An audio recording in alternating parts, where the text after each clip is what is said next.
highlight presentations of the event is when we ask our CEO, LeiLani Cauthen, to come up and kind of give you a new take on the version of the market and where we think things are going in 2019. Please give a warm welcome to our CEO, LeiLani. Thank you. Thank you. I love you guys. I love you. I love all of you so much. Let's do this. Wake you up a little bit. Say hello to me. Hello. Thank you. Say hello to me. Hello. Thank you. Turn to someone at your table and say hello. Thank you. Thank you. One more time, say hello to me. Hello. Thank you. Okay, we're woken up. We're going to talk about design. How about that? I'm going to talk to you guys about design from the outside in, okay? Because that's really the only way to do design. We are actually in a moment where education, and I don't care if it's public, private, charter, or what, we're in the middle of a design flaw. Okay? We have design flaws almost everywhere you look.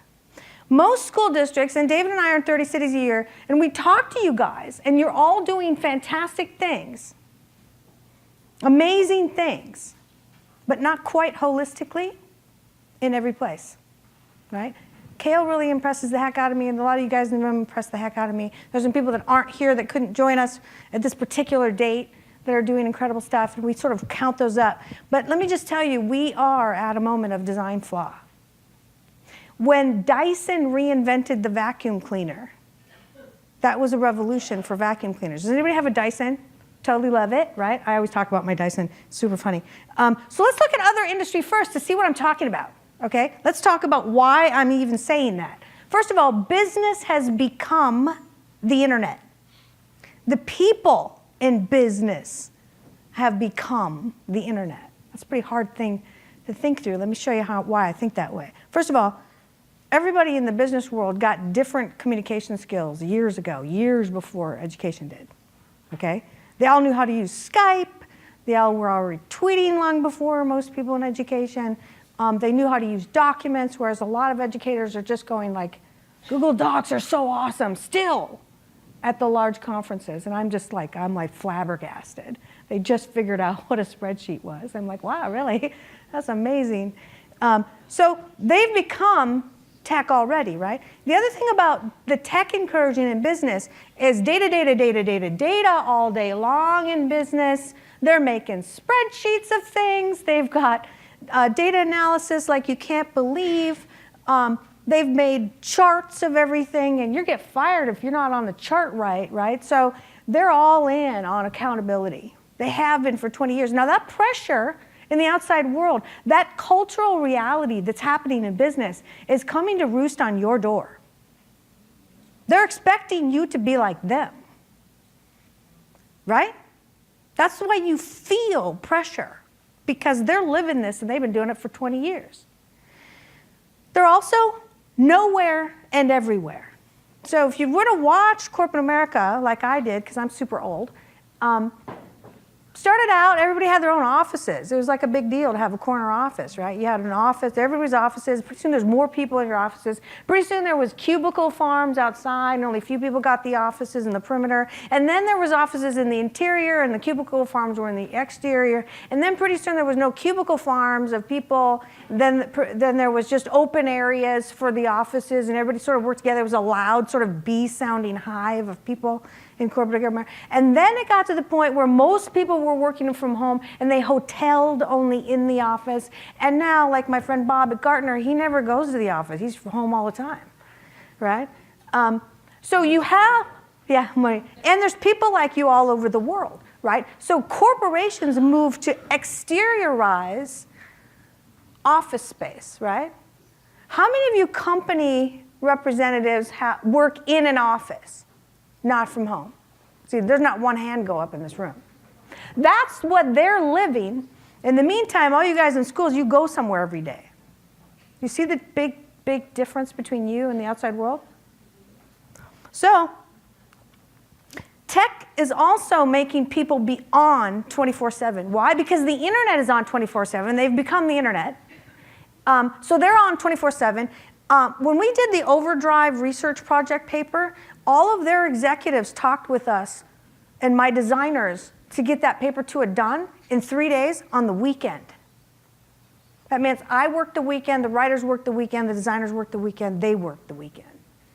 That's corporate America today. Doesn't mean that we didn't take all of Thursday off, right? We're that flexible. It's totally different time reality and schedule reality than schools have. But kids are seeing their parents do this. And they're wondering why they're in such inflexible environments.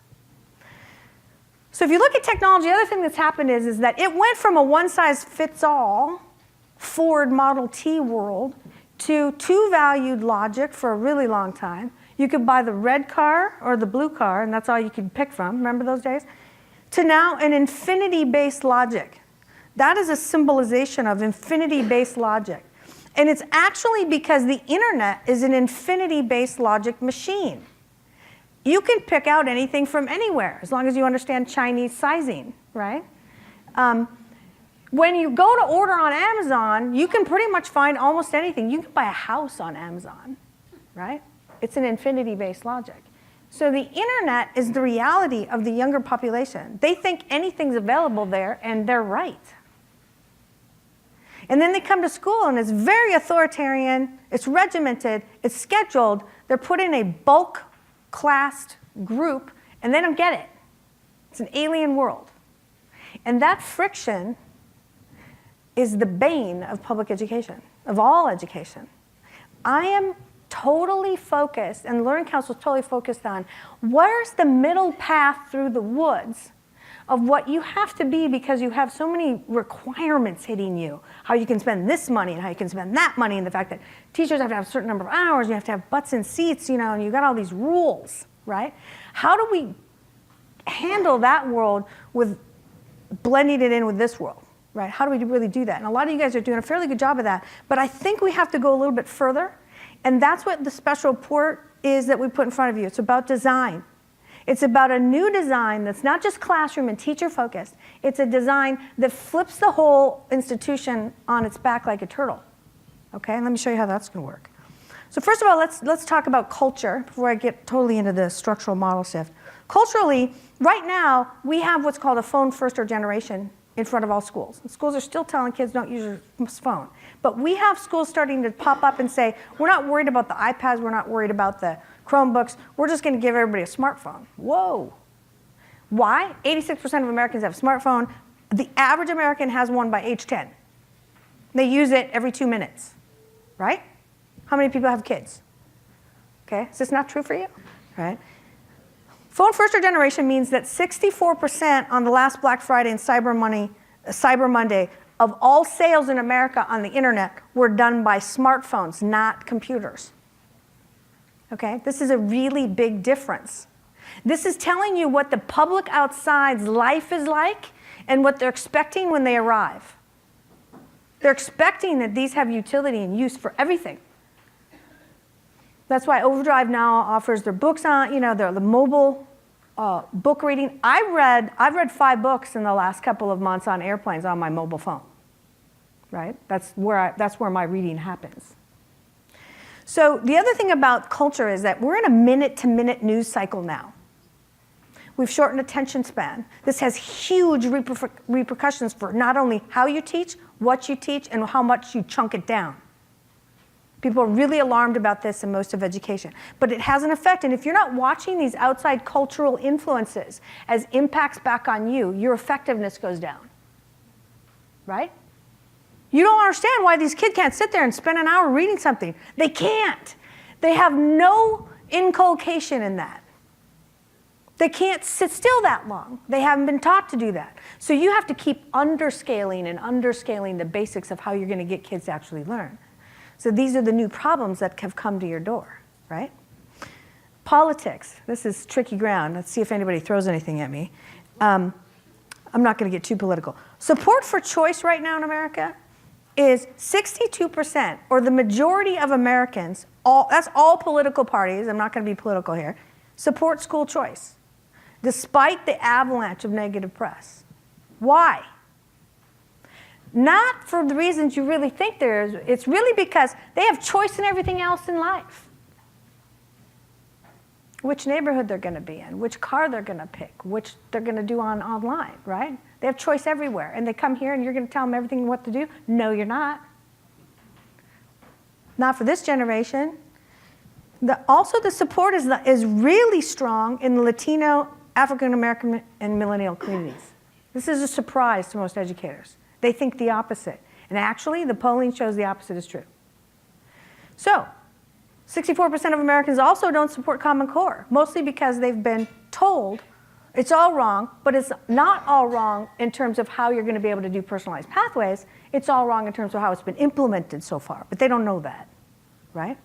I'm actually a big proponent of things that break things down into little bits so that you can put them together in different puzzle pieces. I think it works if you're going to move towards fully personalized learning. Okay, what's the trajectory of the markets right now? So right now, we have what, 56.6 million kids in the United States? 22% of them have opted out. We're past the point of avalanche, of choice. Here's the missing number most people won't tell you. And Kale, I'm sorry, I have to argue with your NCES statistics because 90% are not in the school in public.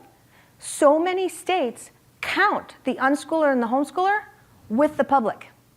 It's a hidden, invisible number. It took a lot of research by the Learning Counsel to figure that number out, but it's 7%.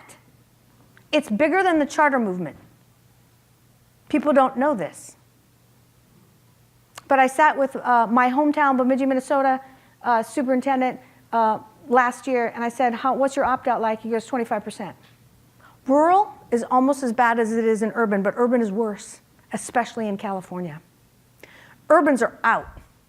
They're like, I don't have some my kid here. All summer long, the advertising for the unschooling, homeschooling, huge in California. You hear it on all the radio stations. It's everywhere. Every time you do if you search for any curriculum online, you're going to get pelted with ads. Mommy, I don't have to go to school anymore. Look at this. What are the reasons to not go to a physical school? Security. Arguments with bathroom policies, right? Anything that you're doing culturally, they think they can get out, they're out. Why? Because this is the generation of choice. They believe in choice, and they're going to find a way. So right now, 14% of the population is in charter or unschool, another percentage is in the private school movement. This is huge. And if you talk to some of the psychiatrists or psychologists that study sort of human movements, like the acceptance of certain cultural norms, it's at 16%. Actually, once you hit 10% of people accepting something a certain way, pretty soon that whole society will accept that way, okay? It's just a matter of time.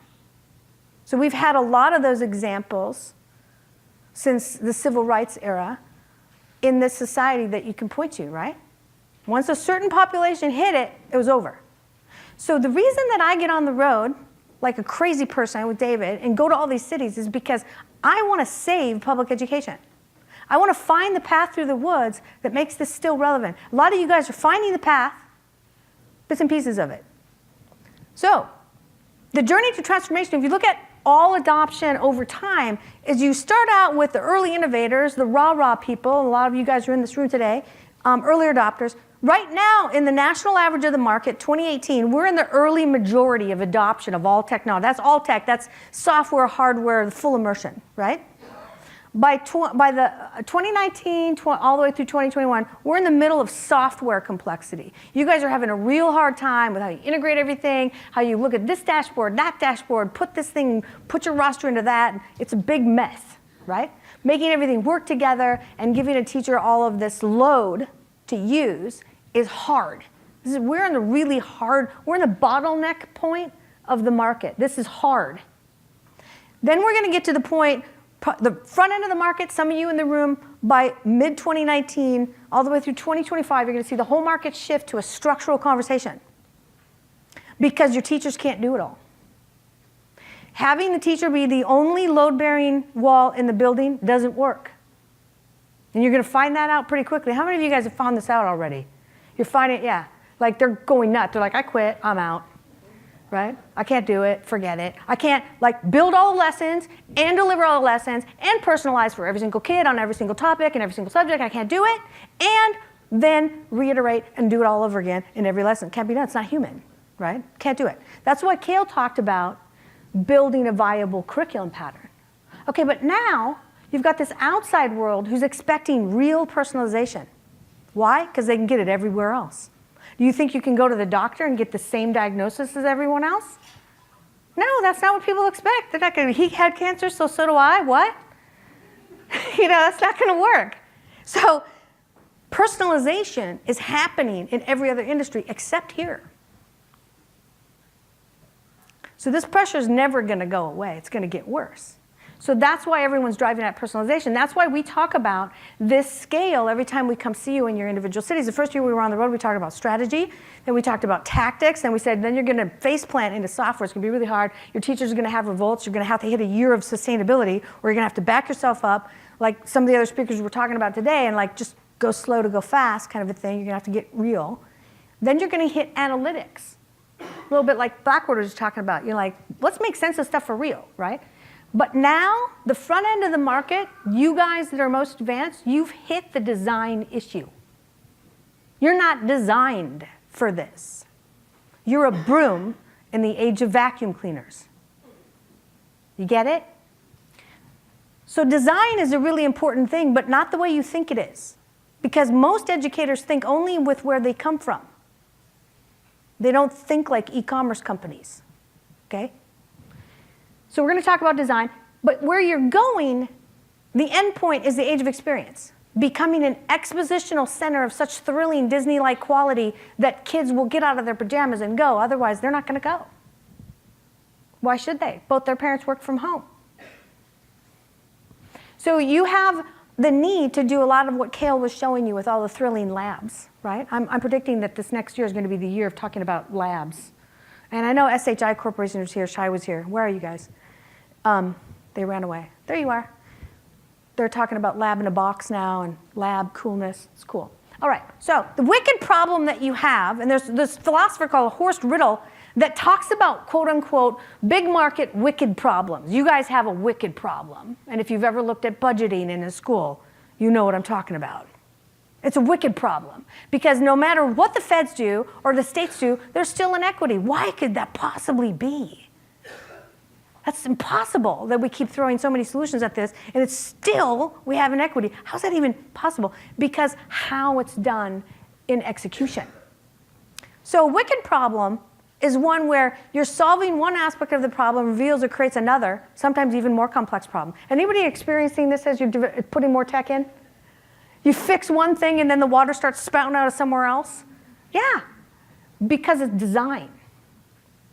So the characteristic that defines a wicked problem is that solving it requires large numbers of people to also change their attitudes and behaviors. Anybody experiencing this?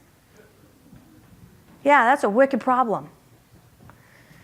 Those are all indications the problem is innate to the structure and not the mere methods, practices, or policy. It's innate to the structure. You're structurally insufficient for the problem at hand. So let's talk about structure. I love that Cale shared a little bit of this. He has a different order of the what, why, how. But in the why world, the problem is kids must be educated. That's why we have education in the first place, because somebody's got to educate these kids. You can't run around like little barbarians all their lives. We have to do that. And then you get up to the what, and you decide, let's have a school. Let's do that. Let's just pool our money as a society, and let's have schools so that everybody doesn't have to teach everybody. Okay, so that's a structure. And then you get into the how. Most schools are only into the how, the tactics, what subjects, what schedule, what tech. But society is totally questioning the what. They're like, why are we doing this? Why is it this way, right? So the first thing schools did was, let's have an online school. This is a separate little thing over here for those other kinds of people. Like there's another kind of people, okay? No. So it's two lanes. You can have the normal, vanilla, and the chocolate over here, and you can go over there and be the other kind of people. Well, there is no other kind of people. I'm just saying. But the question of institutions has now gone as deep as some people, and these are the unschoolers, they're questioning why. They're all the way down at the why. Why are we doing it this way? We got YouTube. Like they can learn everything that way, right? So let's just give it some perspective. Socrates is said to have told young Plato that writing and literacy were an invention that would surely turn young brains to mush. He didn't actually use the word mush, I'm paraphrasing, because there wasn't mush for brains back in those days. But he did believe that, and here's why. They lived in an age at that time where a brain would turn to mush if it wasn't forced with Socratic questioning to have to think. And if you just gave that mind a bunch of stuff in writing that's already been thought through, that brain would become lazy. That's what Socrates thought. Look how far we've come. There's some truth in that, right? So what are you going to be designing? First of all, let's talk about personalization from this other angle that I'm giving you. First of all, regular people would define personalization as one-to-one mentoring with direct guidance on materials, okay? Just for them, independently of other students. This is the same attitude people have with doctors. Like, I don't want to go to the doctor and like get the same treatment as everybody else. I don't want a tweaked lesson. I want one just for me. So this is why I'm saying this is an inevitability in the market. You are inevitably going to go down the road of true personalization, not because I'm saying it's cool. I'm not saying it's cool. I'm saying it's the expectation because of everything else. And until you start looking out to design in, you don't get it. So this is from Alt School. As you can see on these two different kids' dashboard, there's only one thing that's the same. Which one is it? Somebody want to say? That's right. Otherwise, it's different. That's what I mean by real personalization. So if you look at the future, if we treat student consumers like consumers, and we orchestrate and change our infrastructure to be consumption-oriented, then we're moving to what is called in your special report an independent demand rather than dependent demand structure. Now, if you understand e-commerce, independent versus dependent demand structure means you don't know what they want before they get there. See, right now, all of schooling is built like you know what they want, you know what you're going to have to do to them before they even get there. Wow. Retail doesn't know that. They guess and they create enough line card, enough catalog to hopefully hit every interest and no more. It's a very precise science, very precise, right? You move to an independent demand generation, that means the kids are going to arrive and you don't know what they want and you're going to structure after the fact. Wow, how much is that going to change what you're going to do? So there's a little piece of this in your special report, so you can think about it and beat me up about it. But it's not going to look like this. That's not going to be cool. That's already not cool. What's cool is for your places to be what Kale's talking about, theaters of experience, right? If they're that cool, people will go. They'll buy that. They buy Build-A-Bear right now. They'll pay like $150 for a bear you can dress up, right? It's awesome. So you're going to have to be a hybrid. You're not going to have your two-lane idea. These kids are over here in the online world because they're weird and rare. And then everybody else is doing the same with the manufacturing line model. No. You're going to create a hybrid, and you're going to do it because you're going to lean your whole organization on algorithms. Don't be afraid of algorithms. I can teach you math.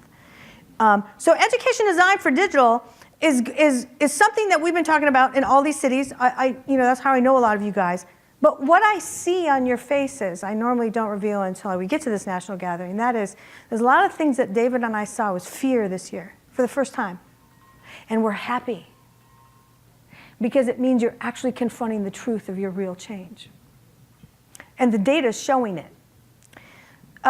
Superintendent Dr. Tova Bendo, she said when we were back in New York this year that they're looking for this prescriptive, predictive, fantastic data analytic.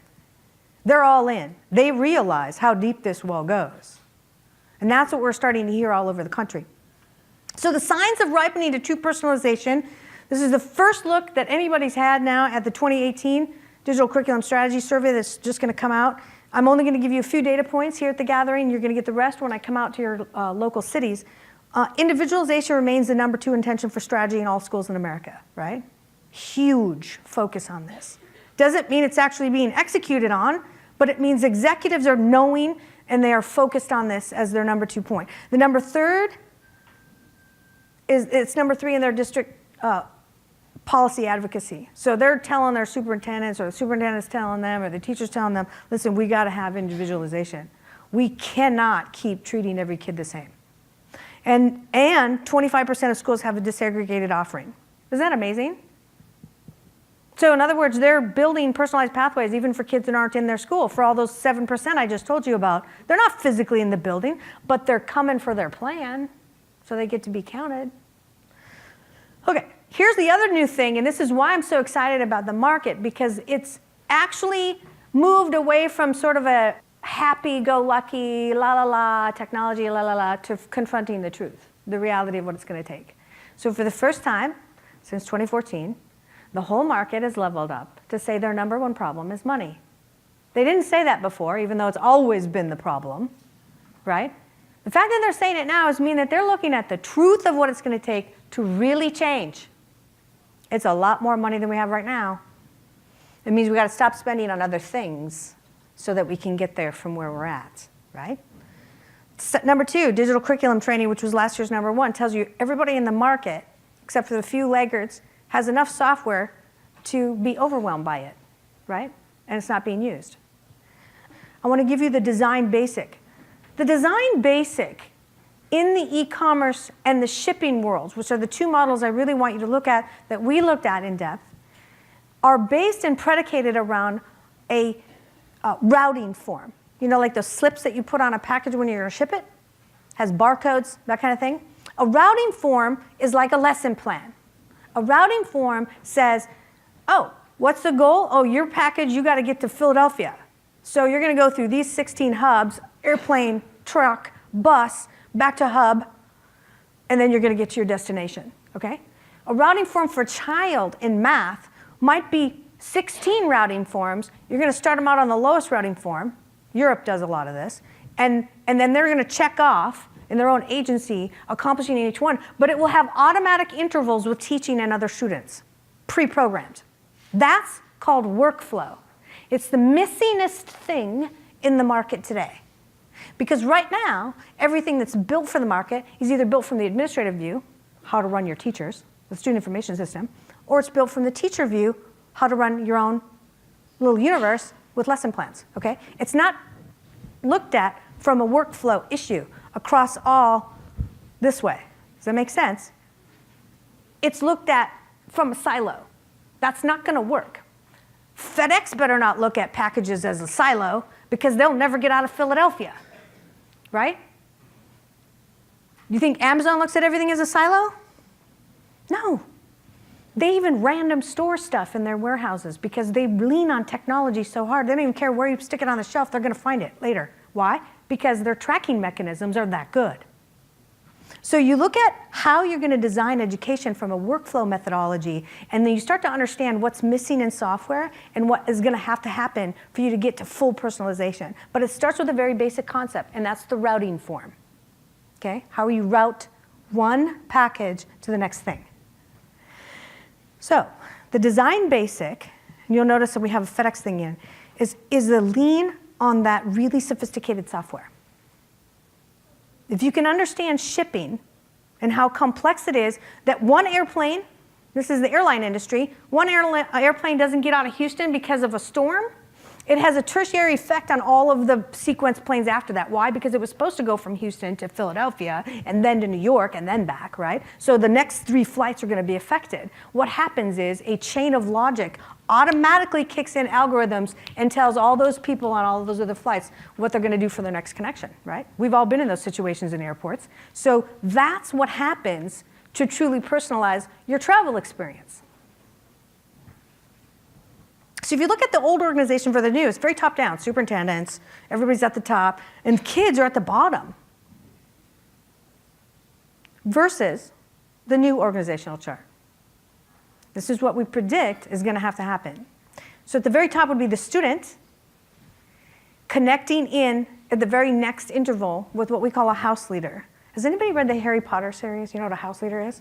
So you're Gryffindor or Slytherin house. But the reason for this is a virtual identity and a physical identity. Why? Because your house is going to look like a room like this, maybe with beanbag chairs and couches, not all tables and chairs, right? Power for everywhere. But you'll mostly be in your house doing screen learning with some teacher oversight, maybe a paraprofessional oversight, and then you're flighted out for projects and classes at will from your hub. But otherwise, you're always in your hub. Does that make sense? So if you physically have to be somewhere, you're there. But you don't have to physically be there, because you could also be doing that from home. You see how this is going to work? This is a different pattern than we have right now in schools, which are mostly classroom focused. So then you have subject leaders, and maybe you even have remote teachers. At the district leadership or school leadership level, you would have applied assessment and analytics. You actually have to have professionals in that. You have to have professionals in curriculum path curation and contingency paths, okay? So if child graduates in 9th grade from calculus, now what do I do with them for 3 years? You better have some really cool extracurricular activities bundled beyond that, right? Or maybe they just go to college like in Kale's district. Data management integrations is going to be really huge for you guys in the next 5 years.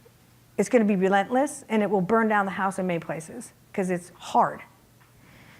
Physical staff and space logistics is going to be a whole new arena of employment in schools. Why? Because if you're executing quality activities, project-based learning, you need stage managers just like Hollywood, okay? Because you can't have the teacher do every one of those things. All right, so I'm not going to go too deep into that, but I'm going to go back to the fact that only way this will ever happen is to lean hard on back-end software. See, FedEx doesn't have a building where the packages arrive and then they figure everything out. The software is making algorithmic decisions in the back end before they ever hire people to do anything. And they can see peak demand coming long before it happens during the holiday season when everybody's shipping grandma a package, right? They can see it. So they reallocate or staff up long before this ever happens. That's what I mean by running as a systems mentality leadership versus running as an after effect with augmented technology. So if you look at that organizational chart, behind it is a giant web of software that right now in the education sector is an incomplete, and the most incomplete thing about it is workflow. Not the ability to personalize necessarily, but the flow of work between disparate systems. So this is an integration issue. So if you look at the overall plan of how you would switch out technology, and this is in your special report too, you would start with being designed for digital from a workflow all the way back at what do you want to need, like Kale did. He knows that he can graduate kids directly into IBM. So that's like a local survey has been done, okay? So you front end your delivery model, because remember, you're dependent demand, and the independent demand is the outside world, okay? So you don't manufacture something until you know what it's wanted, right? So you would figure that out, then you'd strategize, then you'd put that all in your web portal marketing as choices. The individual logs in, registers, does their whole thing, select, select, select. Then the system's algorithms take effect and route that kid. Like, I know you want to take calculus, but you really need fractions first. So let's just put you in what you did have right now. This is where your specialty comes in, and you give them the exact right thing. And then the system is automatically,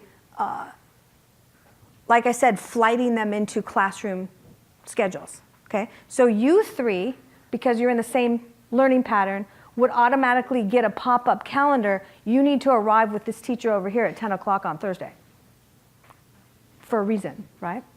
You four are all going to do a project on Friday at 1. This should be automatic. It's totally easy algorithms to build.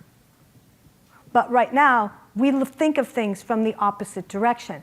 We don't think of things from the student direction.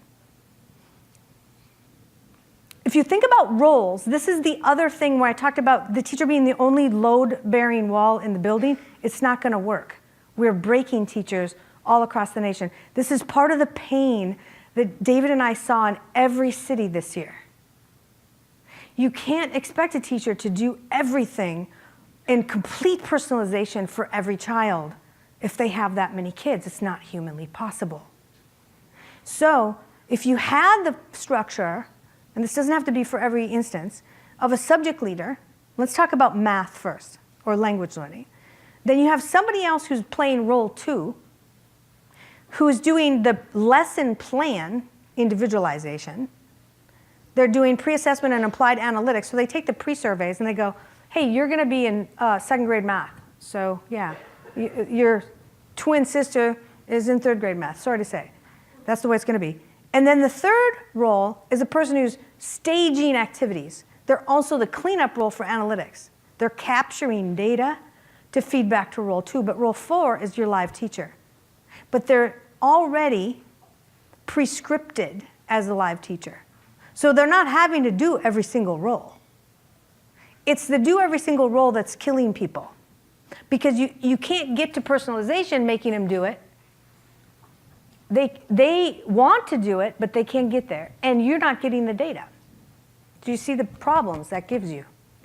You can't possibly truly personalize because you can't get the data entry out of the teacher because they're already doing everything else, right? So part of what I see is these majestic LMSs actually can fully personalize, but not necessarily all the workflow. And until you break up the roles, you can't get there anyway. So this is going to be a hot conversation in the next several years. How do you really do this? Here's what I think is totally cool about it. Not every teacher of the 3.3 million teachers in K-12 today is a really great teacher. Let's just be honest.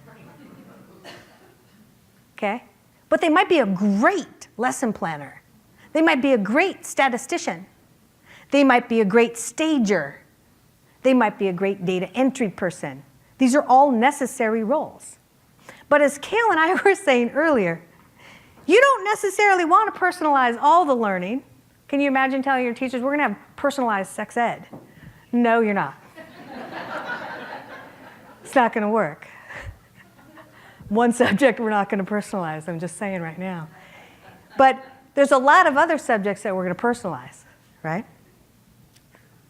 So if you look at all of those rules I just broke down, a lot of schools are never going to be able to afford 4 roles where they used to have 1. They can't even think with it. That's like, are you crazy? Get out of here, budget-wise, right? But they can think with creating a matrix. Maybe every one person that used to be a teacher gets to play 3 different roles. 1 for science, 1 for English, 1 for math. And they trade roles.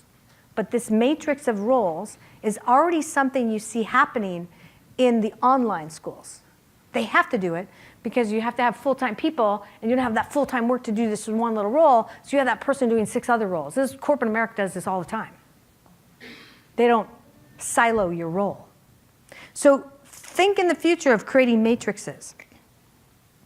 In your workbook or your special report is a whole discussion about starting back at design,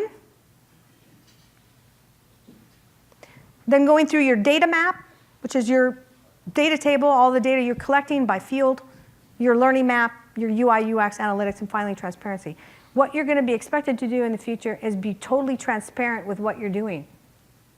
Just like if I can go check an order on Amazon, right? Where is it? Oh, it's in Phoenix right now. It's on its way. It's great. The design don'ts are, don't think you're going to go to all screen learning. That's dumb because there's no reason to go to your building then. Okay? Don't think you're going to just tweak whole group learning in the next 10 years. If you don't get off that and go to true personalization, you probably won't survive. And don't change the classroom only and not the whole, because you overburden your teachers doing that, and it's only going to get worse. Okay? So I hope I freaked you out, guys. Because really, like I said, I'm looking at where's the survival path? How do you got to be? And that's really what I'm all about, because I love you guys. You people that are in the room today, and a lot of our other friends who couldn't be with us today, you're doing it. You're running the ball down the middle. I'm only telling you, here's the next thing. Role desegregation, flip the structure, workflow. There you go. If we can get there through those mechanisms, then we will have truly transformed education the way it's expected to be transformed. And we save it. Well, thank you guys. I think my time is up. There's a whole workshop tomorrow on this. Thank you very much.